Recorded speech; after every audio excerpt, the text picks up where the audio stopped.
Namaste and welcome to Let's Talk Tomorrow. So this is the episode 3 of season 1, and in this episode we're going to talk about the UI UX designing. Yeah, and we'll go through the UI UX misconceptions, we'll go through what's UX, why to use UX, then few of design concepts, design theory, color theory, typographies, few resources that we use and which are there out in market which you can use, and also few of the tools that you should go through. Yeah, and we'll also talk about the product development life cycle, so you know where UX is coming into picture, where UI is coming into picture, and basically what steps you have to take. And we'll also talk about a roadmap if you want to have a career in UI UX designing. True. So to start off with, Misconception. let's clear this biggest misconception you have about UI UX. UI everyone knows is an interface and people use it. What you see is what you get, kind of WYSIWYG kind of thing. True. But people think that UX means adding interactions to your UI, but no, that is one of the biggest misconceptions that even this guy had before starting UI UX. So that has another term that is called as prototyping. Prototyping is basically adding interactions to your UI. Yes. But UX is a completely different thing, and prototyping comes under UI. So yeah, you get my point. Exactly. So yeah, let's start off by talking about UX. Yeah, so UX is basically user experience, what a user experience is. Like when anyone is making an app, basically developers or when you're designing, Designers. we have our users in mind, the audience that we are targeting. Because after all, it's you guys that, the users that are going to use it.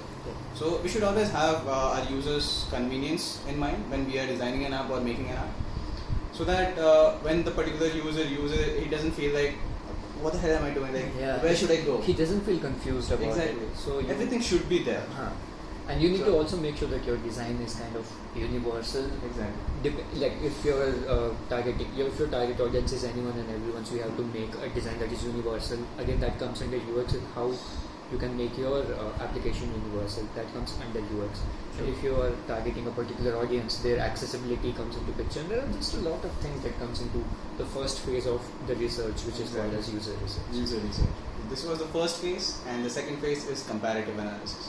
Where, well, I had this misconception that we compare ourselves with other companies, other brands, but no, that's not it.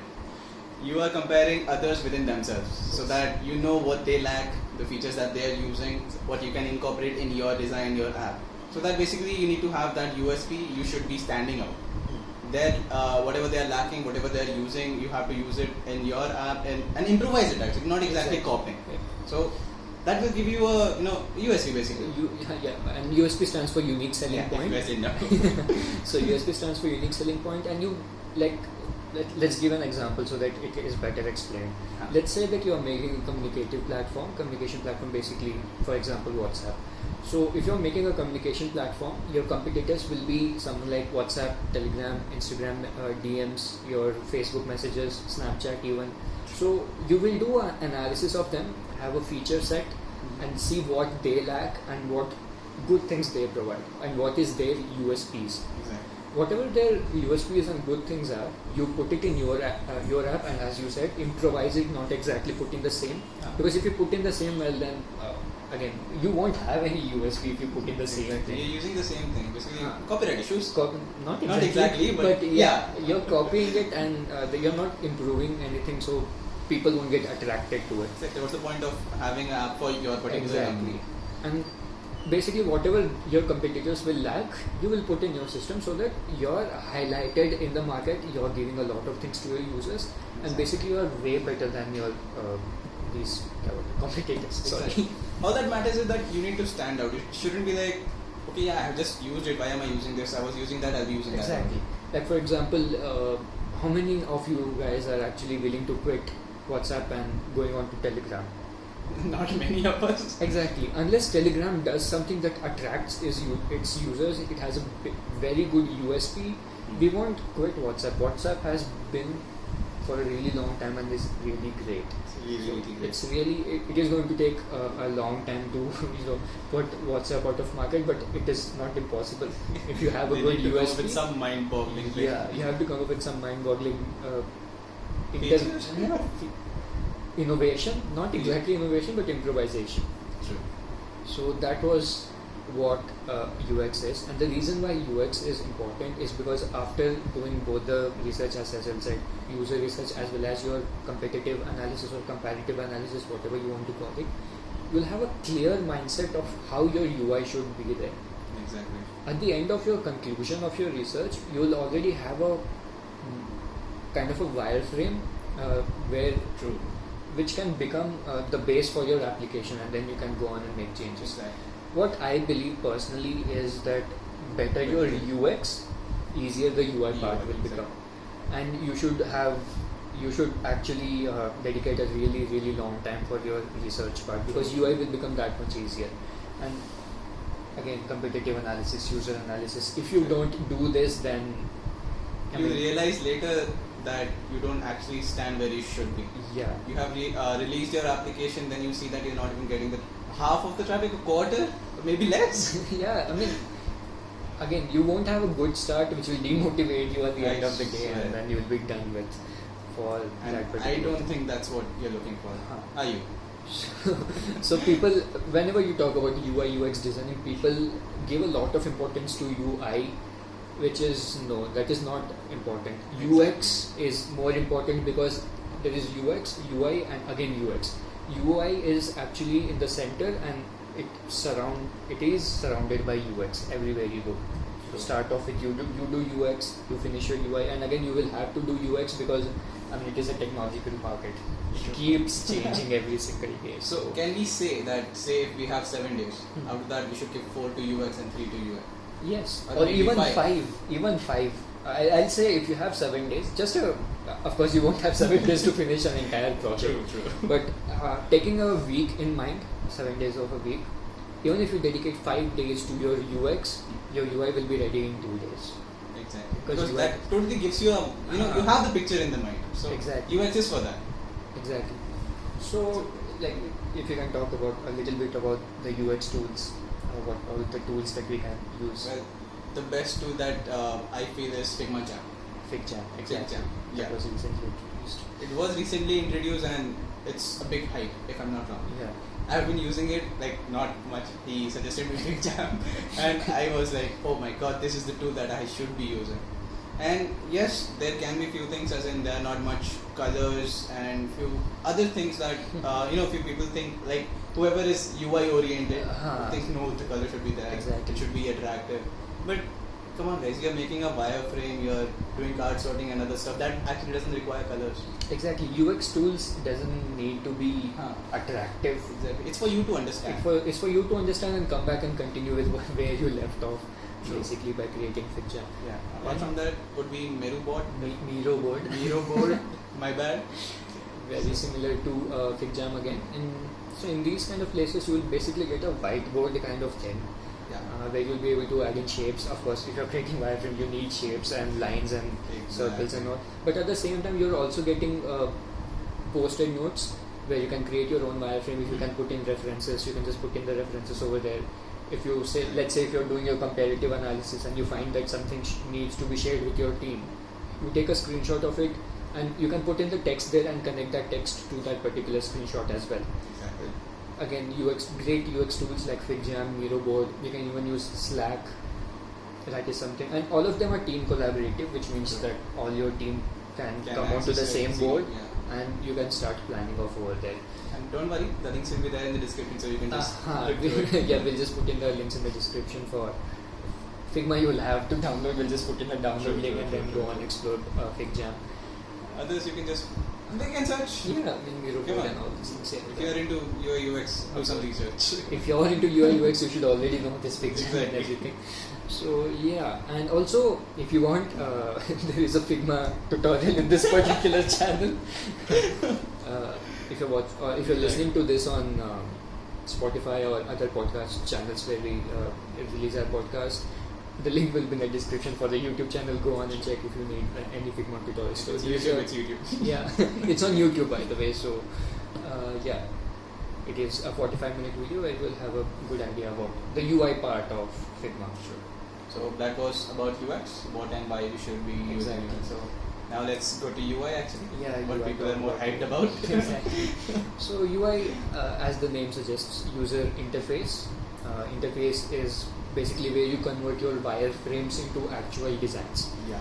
And there are a lot of things that comes into UI, and people are again a bit, they get carried away by saying, okay, I'm a UI designer, I just put in, I take a frame, I put in shapes, I put in pictures and text, and there's really a lot about UI, and I don't even think many people have just scratched the surface. Exactly. There are a lot of things that I myself don't know, honestly speaking.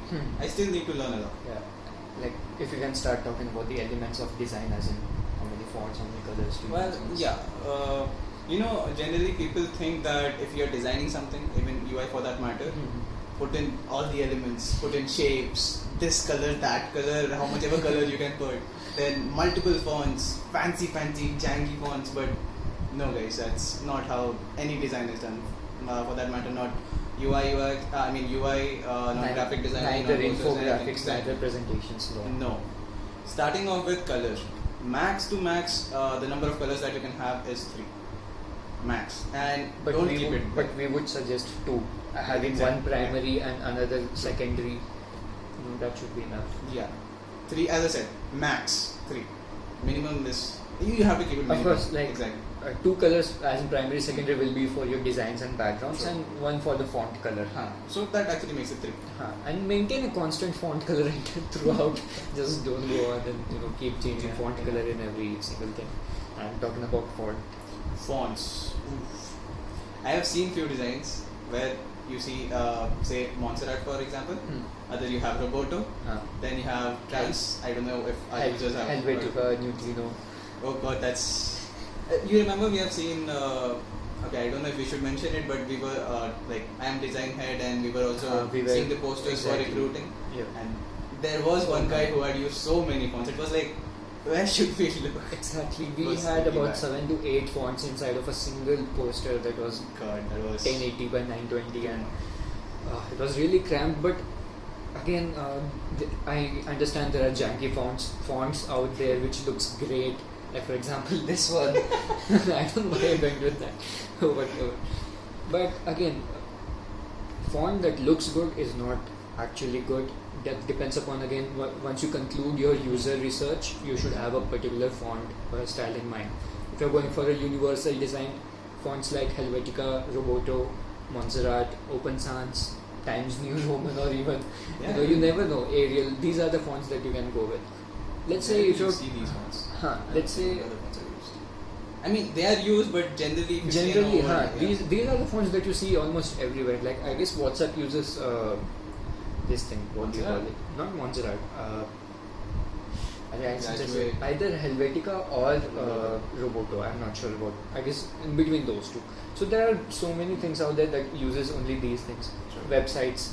Any website that you see online is either again Roboto or Helvetica. Helvetica is another. There are multiple versions of Helvetica. Exactly. We ourselves have made few websites and we have used only those. Helvetica and Roboto. Sure. Even Montserrat. I guess another one was there, Merryweather, that we had used previously in one of the projects. I don't know what that. So yeah. So again, if your design is universal, that should be something that you can go with. But if you're targeting a particular audience, let's say for example gamers and streamers, you can go on with fonts like Gray, Geo, another technical kind of fonts. Tomorrow is another font that you can use. Even Trans for that matter, if I'm not wrong, we have used that, and it's I guess a bit technical. Yeah, kind of. So yeah, you can use those.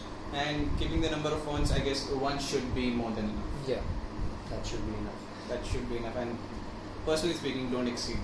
Because honestly, if you are a designer, if you use more than that, you can figure out that it's not looking good. Because when I understood this concept of typography, I actually started looking at when I whatever I have designed, there are multiple fonts in it. Even colors for that matter. In starting, I had no idea that how many colors I should use. Okay. I can't show you right now, but when I was doing. I was using around 5 to 6 colors. In the same font. I still remember our first posters when Shreyas was giving us that training about it. Oh my god, we were so embarrassed. And then we started using, as in we implemented these kind of elements of design, basically the basics of design, and that took us a really long way. Now, talking about that was the design basics, and we talked about the color theory as well as the font theory as well. But now coming back to UI, I mean there are a lot of things that you need to take care of. Let's talk about the best practices for now.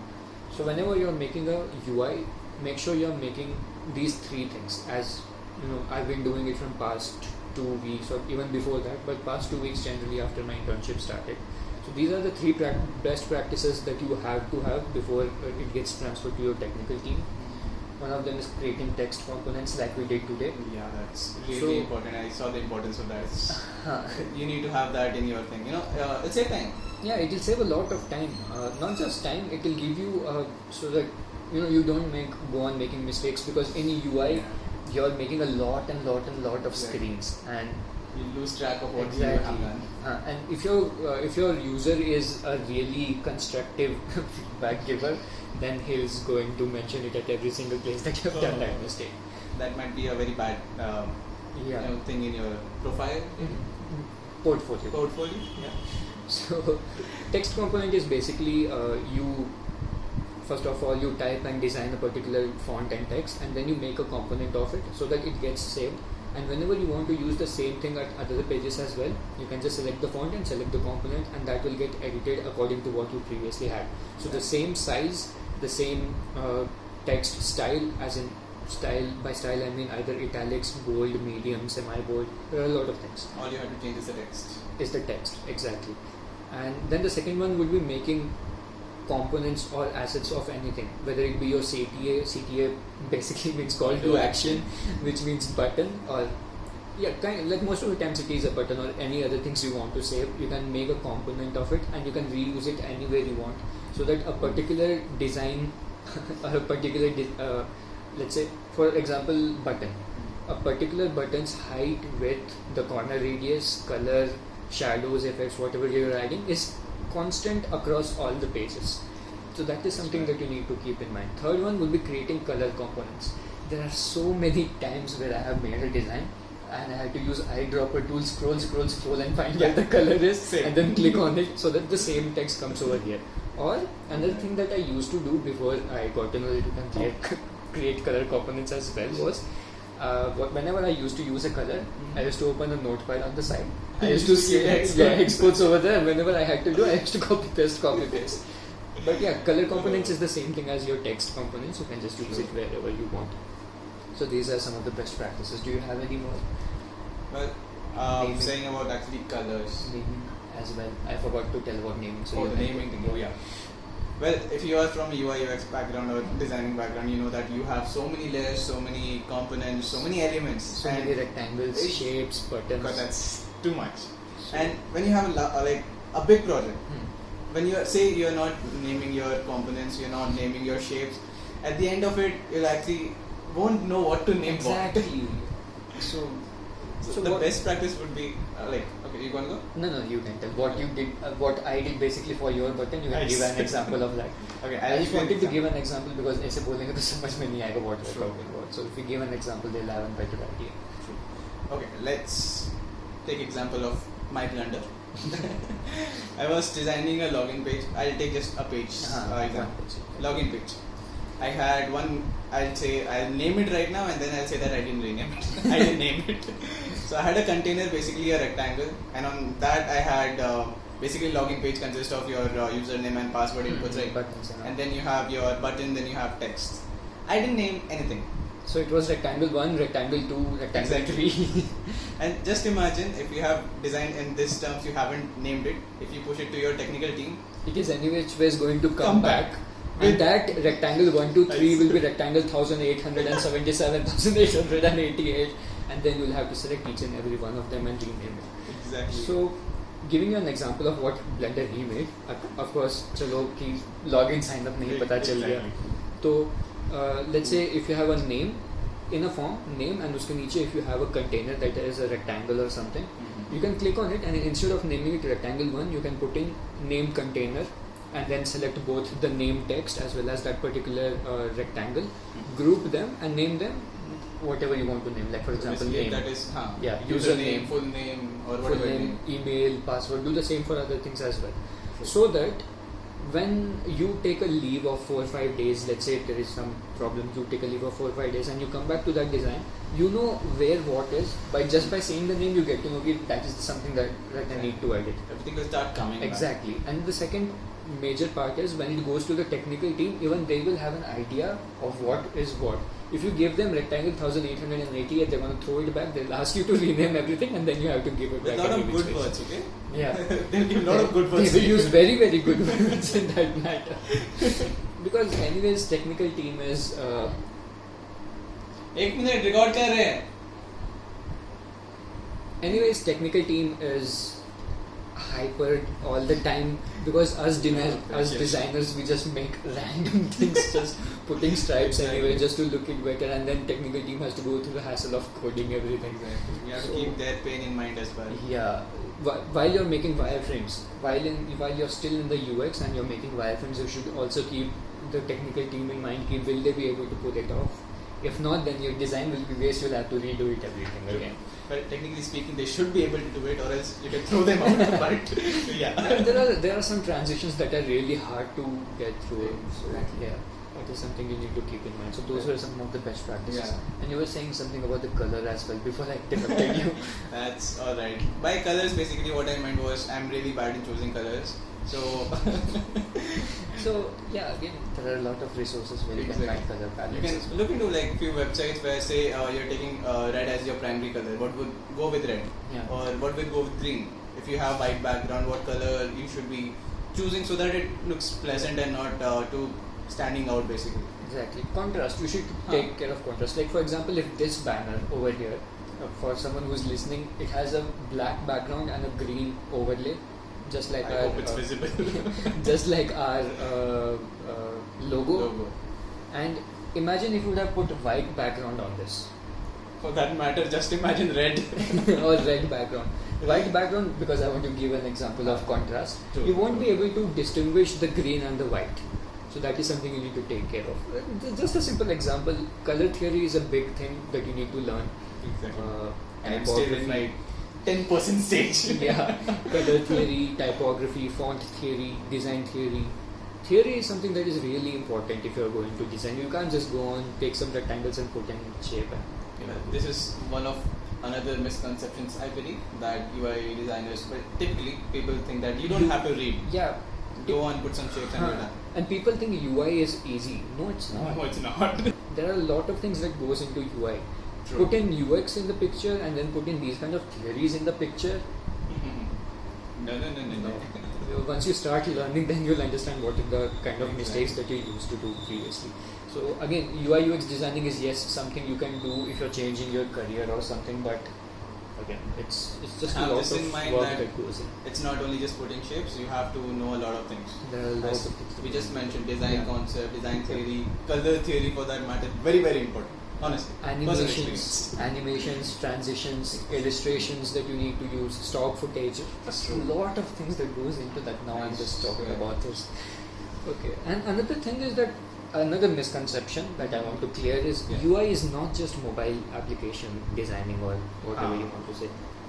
It is also website designing, it is also software designing, it is also desktop apps designing, web app designing, mobile app designing. Whatever you can think of that design. Responsive web designing as well, that comes into UI UX if you're making. If you have a separate team for UI UX and web development. And in coming future you'll be seeing a lot of changes. Be ready for that. Yes, and of course, as we mentioned in the previous podcast as well, the screen sizes are changing. So exactly, you have to keep all the screens, smart watches and all these things that comes into picture. And another thing I want to tell you is that UI UX is also virtual reality basically is also moving towards UI UX. So there is a great future over there as well, because virtual reality is the tomorrow of entertainment at least. Or even holographic entertainment is something that is the future of entertainment. And everything consists UI UX. Yeah, really. And if you want to look into it like in a very cool perspective or gaming perspective, I'll suggest you go watch Sword Art Online. If you don't know what that is, that's an anime and it's totally about VR. And I promise you'll love it. That is, even your tourism will soon turn into VR itself. Exactly. And Stay at home and you'll be like, oh, I just met that. And yeah, UI UX designer will play a lot of basically UX, not so much of UI, Yeah. because 3D designing is something that comes in UI but is a kind of Isn't separate. exactly, yeah. So let's talk about the tools, UI tools. There are so many UI tools out there that you can Starting use. off with Figma. Figma is one of the best things that even we use. Exactly. But again, yeah, Figma has its own complications.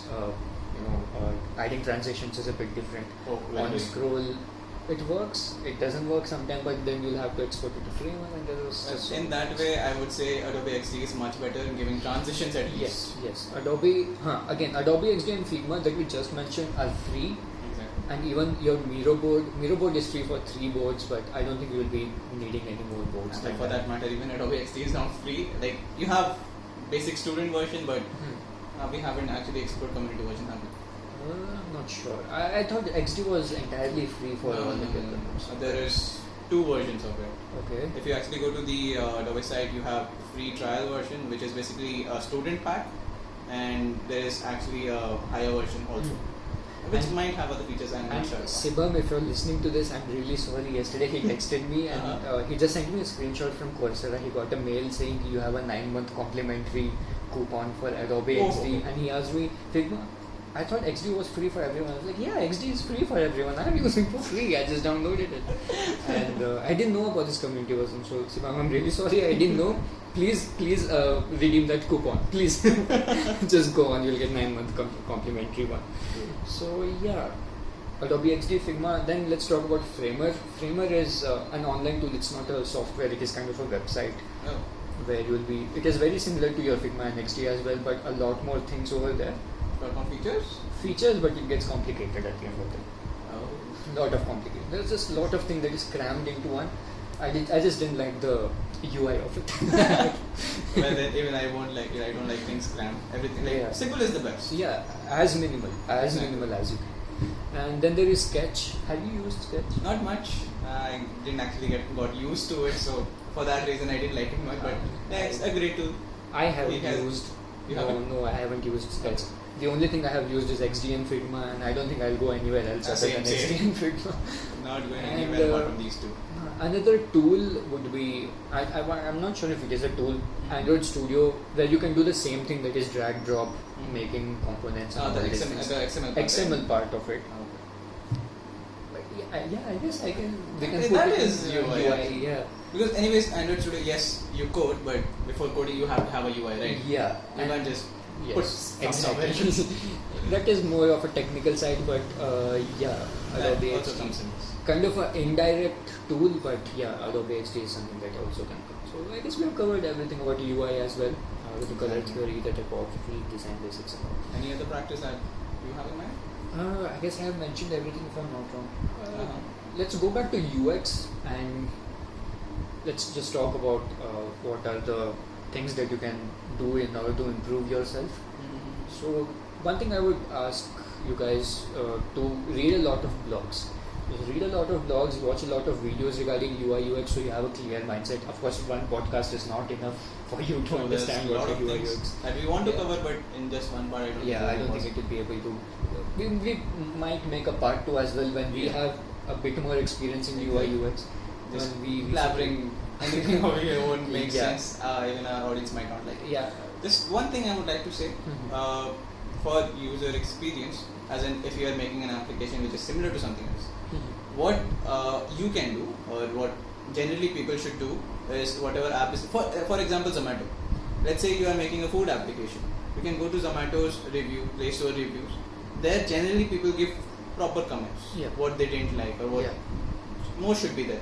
Not exactly, if not Play Store, there are many other places where you'll find reviews. And that's the best place where you can see what they lack or what actually users want in the application. And that can be a USP. Yeah, Play Store. There is another site. Thank you for mentioning that. Even I had to tell you about this site, but I've been forgetting from past 3 days, and I've been using from past 3 days. Wow, that's great. So there is this site called as Trust Radius. I trust you and the radius of a circle. Trustradius.com. And you basically, it is a landing page where there are not a lot of things, just a search box and some random things below it. So in the search box, as you mentioned, Zomato. If I click on Zomato and hit enter, I'll get a list of Zomato reviews, and it is detailed review. So Wow. you have so user has to give in at least 1,000 words of review in that, whatever whoever is reviewing it. So you'll have a couple of paragraphs about what he liked, what he didn't like. Also, it has a separate section, so you can put in about how many ever pros you want, how many ever cons you want in the columns. And you have amazing. about, and if that is a good, like for example Zomato, it is really famous and people have used it, you'll have hundreds of it, hundreds of similar paragraphs, pros, cons, everything. True. So that is how I did my competitive research last time when I was talking about Slack and all this kind of things. That's amazing. So yeah, trust radius is something that you can really. And what about say when you're researching? Well, generally people think that if we use that particular application, we'll get a better insight. So we have to sign in a lot. Yeah. What would you like to say about that? Like, we can't just put in our email, no? No, definitely not. That is something that you did, and you will get a lot of spam emails over there. And it's better if you say what you did, what mistake you did, and how you overcame that. Okay, so basically I was, even I am an intern, so I was working on an application, and for that I had to research. So, of course, I thought that if I use similar application, it'll be, I'll get better insight. I downloaded 3 to 4 applications, and what's the first thing? Login. Login through Google and start getting messages, which spam emails. Exactly. Yeah, you'll have to for no reason. Complimentary vouchers, all these kind of. And guess what? I didn't get any insight. Great. First part. and then of course you'll have to go and unsubscribe. That is something that you can do, but again, why do you have to do it? Exactly. Too lazy to do so, that. Who cares? Let's just email this time. Forget it off. Go and tell the solution what you did after that. Okay, so basically he suggested me that there is some type of fake emails or 10 minute emails. 10 minute 10 minute mails. 10minutemail.com. Yeah. So basically you can use those emails, not your emails, who cares? So just use it, you sign up, you can just explore the application and you're done. So basically what happens in all these kinds of sites is that basically for verification they're sending you a OTP and after that it's done. So if you go to this 10minutemail.com, you'll get a temporary email that is valid for 10 minutes. You copy that, you put in a random password, and if they ask you for OTP for verification, in that 10-minute mail in itself, it is you get kind of a Gmail UI kind of thing, and over there you'll get all your mails. So whenever they send the mail, you can click on it, OTP copy paste, and of course then you'll be logged in. You no longer need that particular email, no spams, nothing, and you'll be done with your research as well. So use temporary emails for your research. But that is if you don't want any spams. Yeah, if you're fond of spams, use your email, doesn't matter. And like for example, if you're me, I have a separate email for all these kind of things. Where let's say if there is something that I want to access, not regularly, just for one use, I have a separate email for that. But then I got to know that there is a 10minutemail.com, and I was stupid for a really long time. Exactly. So, yeah. Well, that should be all about the basic concept at least. And once you are in the field of UI UX, something that you need to follow is that you have to stay updated with the trend. UI UX trends keep, not so much with the UX trends, but UI trends keep changing. For example, a couple of months ago we had something called as glassmorphism. It's no longer there. And it had such a big boom, such a big user base ki everywhere you go you would have seen glassmorphism, and now it's just nowhere to be found. True. There was, I don't know how long it was, but I think it was a recent trend, maybe 6 months back. I just saw it on a YouTube video, so I'm not sure. Have you heard of squirclemorphism? No. See, that's how the trend changes. It was quite recent, but now no one even knows it. So squirclemorphism, in briefly if I would say that it's a square with a bit of circulation on its edges. Not edges exactly. Just imagine a square, but its borders are with a circle shape. Yeah. Okay, got it. Squirclemorphism. Nice name. Exactly. I actually got it. So I like that. These kind of morphisms, they just keep changing, keep coming, keep going. Not Sure. just morphisms, your typography trends. Like for example, recently when I was giving my internship interview, the bold typography that we spoke about today was a big trend. Everywhere you go, you would have seen bold typography. Let me guess. It's going now. It's kind of fading away. Already it is kind of fading away. The new thing is coming, that is your, what do you call it? The typography is, as in the font that you'll be using is same, but it is italics. Okay. At the same time it is curved. not curved, like, I don't know how to explain it. let's let it be. I mean, if I'm not able to explain it properly, then people will think I'm dumb. Just So, yeah. search what's the trend. Yeah, so that bold typography is going away and a new thing is coming in already. And it's not even been a couple of weeks. It's just been 2 weeks 2 since he weeks. gave his interview. It was 3 weeks, but whatever, man. Exactly. It is already fading I away. swear. So just keep this in mind that trends just keep vanishing and new trends keep coming up. And So in order to have do plan. this, you have blogs, you have a lot of YouTube videos. Piyush Chawla, I guess his name exactly, is. yeah. Not Piyush Chawla. No, Piyush right. Chawla is a cricketer. No. Puneet Chawla. Puneet Chawla. Puneet Chawla is, yeah. He has 2 channels if I'm not wrong. I'm not sure. The one that you sent is the only one I follow. Okay, that's Puneet Chawla, and there is one more where some design something where actually he has every day or every week, I guess. Currently it's a 16th video that he has posted recently, and he keeps on talking about new trends. He actually shows how to do it and everything. Exactly. So we'll put up a link in the description. You can go check that channel out. So he keeps uploading these regular videos where even you can get updated with what the current UI trend is and whatever the product that you're designing, you can implement those kind of things inside of your product as well. So yeah, reading blogs, getting updated about trends will keep you way higher than your competitors.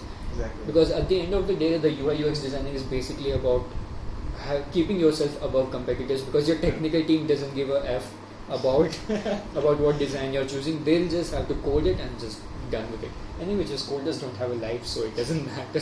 No offense to coders. Well, we were coders. coders.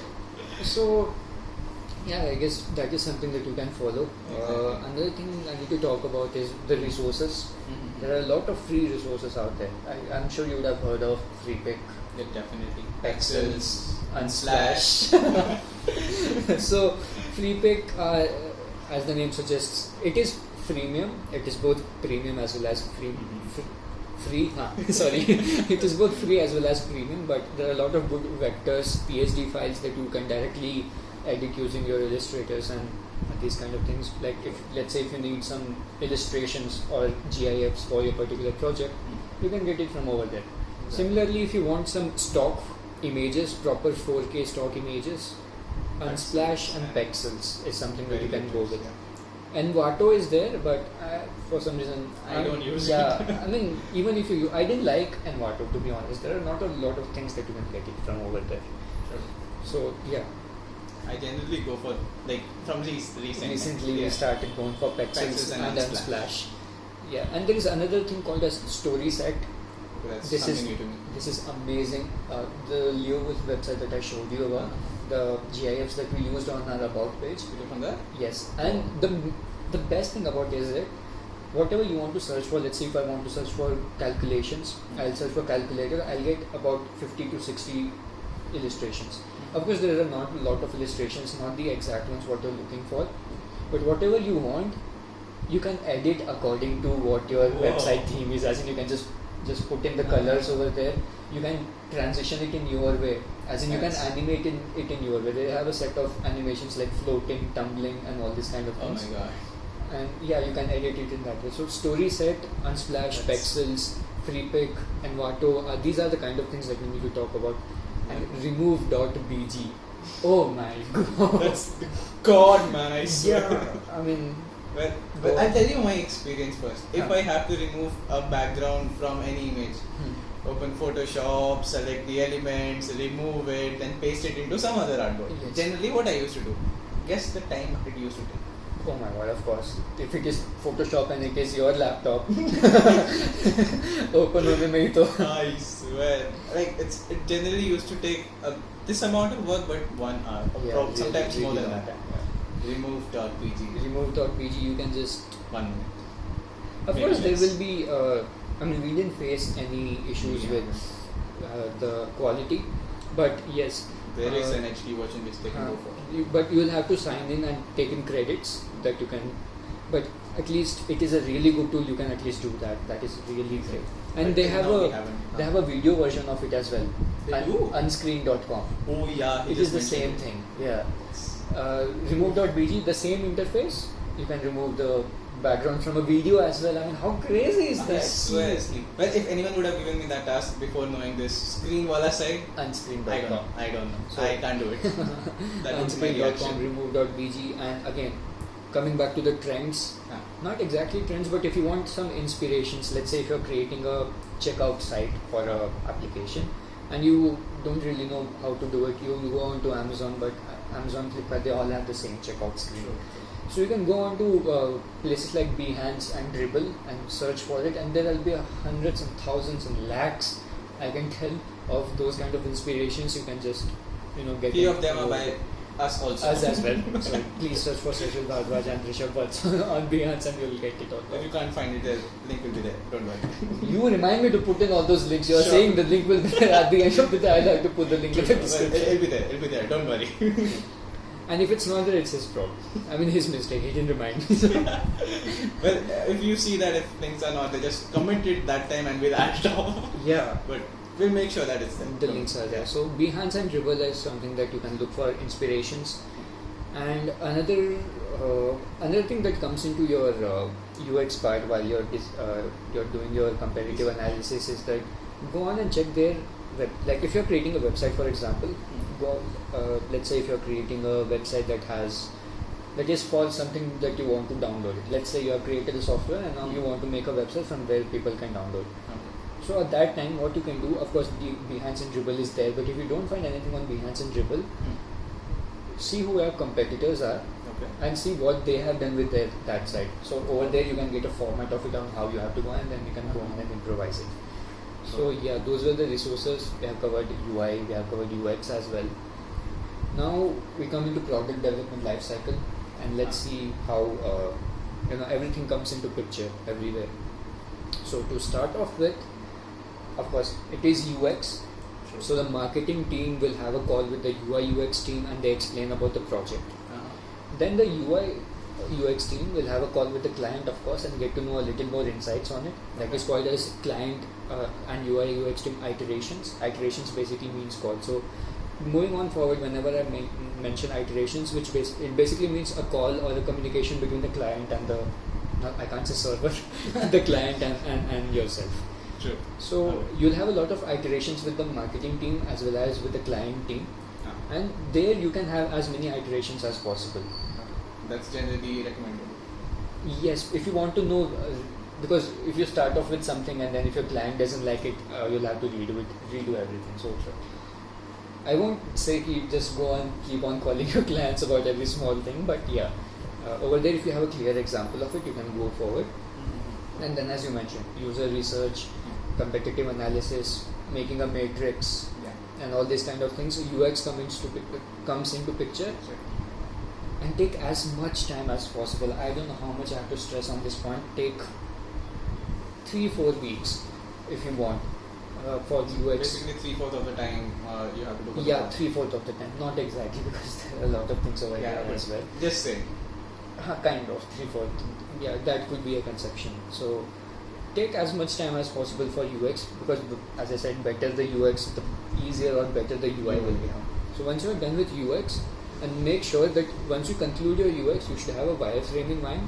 You should have the color palette that you're going with, the typography as in the fonts what you're using, how many screens are required, and a time estimation of how much time it will take to actually make all those screens.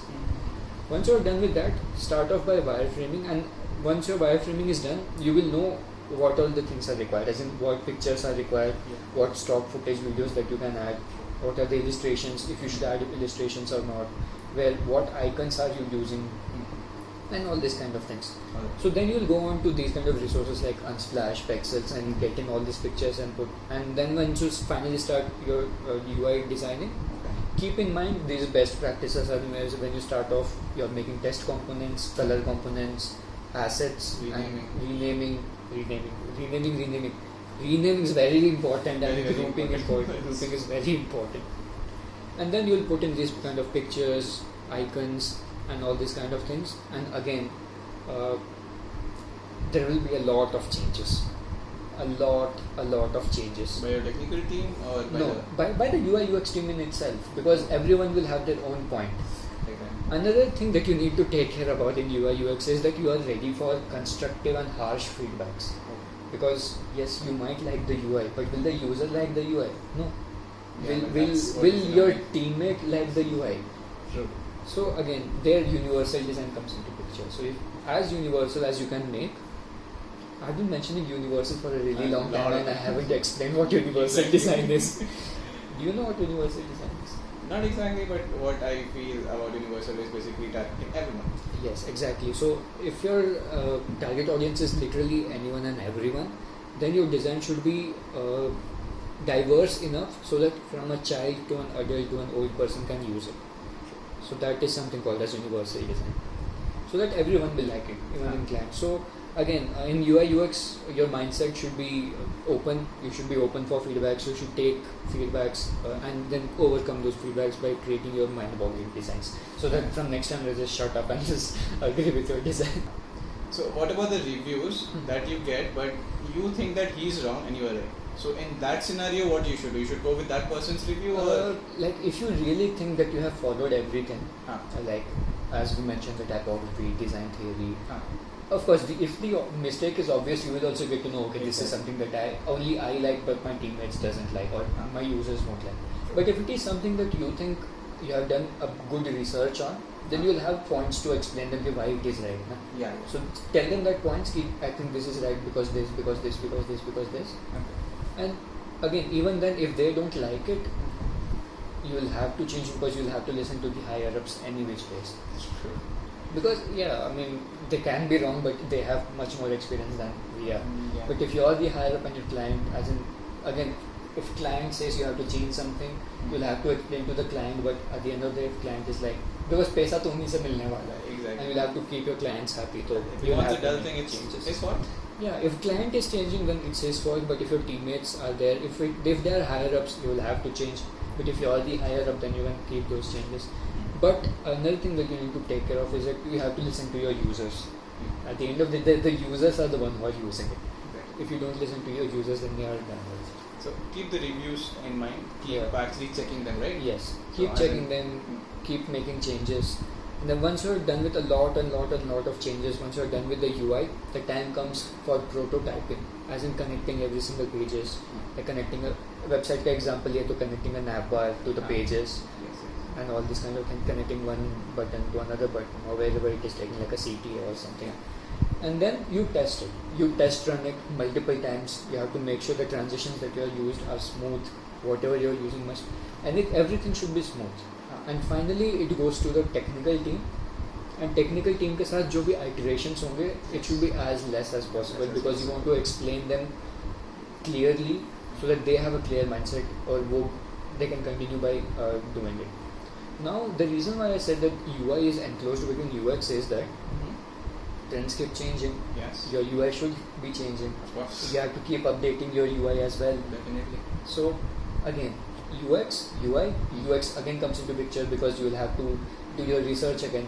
Let's say, as throughout the video we are taking example of a team communication platform. You have made everything, technical team is done and it is released into the market as well. But let's say WhatsApp comes with something new, like recently it came up with WhatsApp Pay. Telegram doesn't have it, Snapchat doesn't have it, Facebook Messenger doesn't have it. So that is something that you need to implement as soon as possible, that you also reach that level, but you should give something better for the user. So that is again UX comes into picture over there. You have to do competitive analysis again, as in what they have used, what rules and regulations, what guidelines they are going with for their team. So UX comes into picture. So basically what you're saying is even after the app is released, we need to have that user research mind.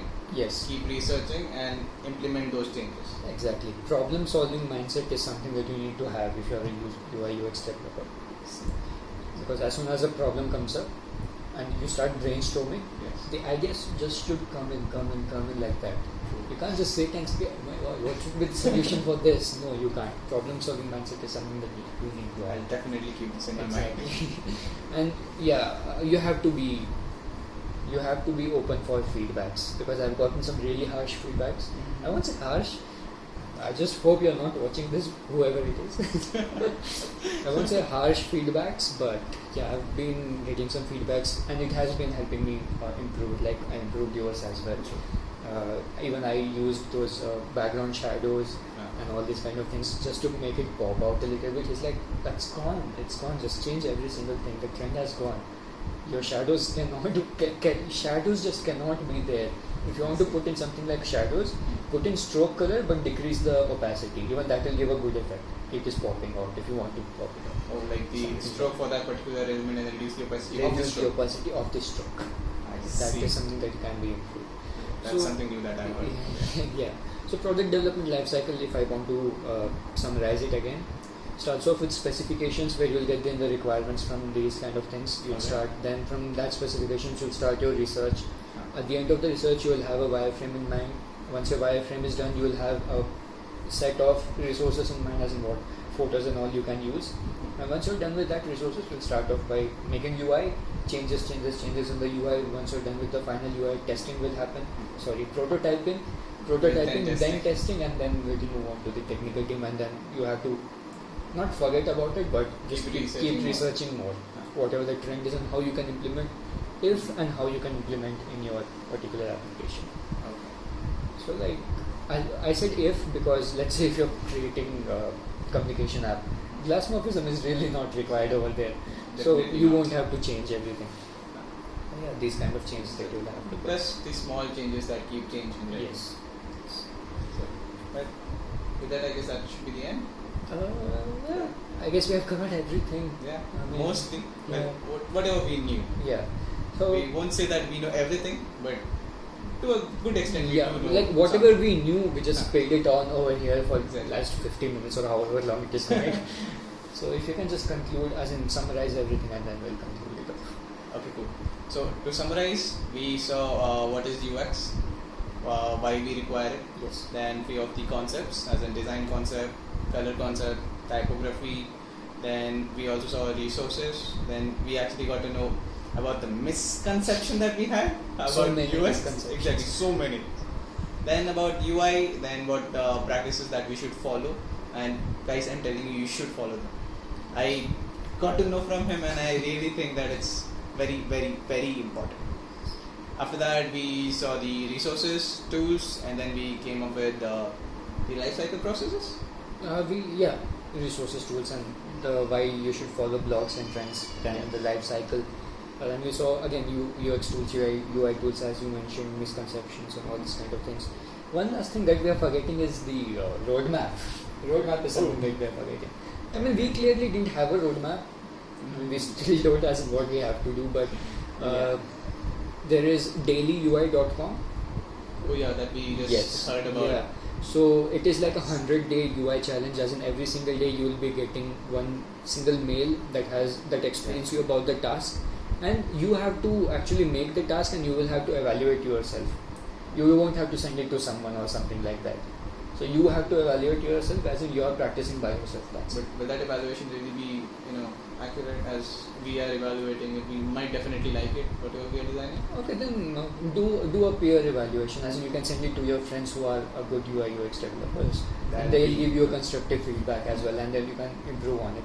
And not just of course you'll start off with small tasks, as in on day 1 I got sign up page, on day 2 I guess I got a credit card checkout page. Day 3 I haven't checked, and to be honest I haven't done any of those 3 because I've been busy with other works. So yeah, and as one of my friends, I also mentioned that there'll also be some competitive tasks, as in heavy tasks that you won't be able to do on one day, but it will give you a very good example of UI.